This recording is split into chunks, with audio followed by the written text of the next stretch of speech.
Good morning. Kain tayo. Mag-ulam tayo ng pansit canton. Wala naman si amo. Kaya kain tayo ng kanin. Mag-ulam tayo ng pansit canton. Tsaka itlog.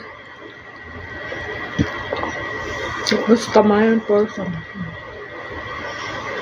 Kain po. Happy Tuesday. 2nd of September. Berber na. Malamig na. Pasko na naman. Enjoy your breakfast, guys. Kumain ako ng kunting kanin.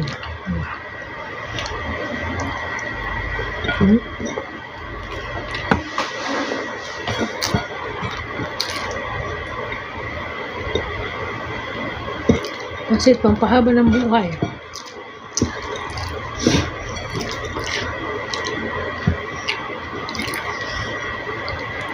Thank you, guys.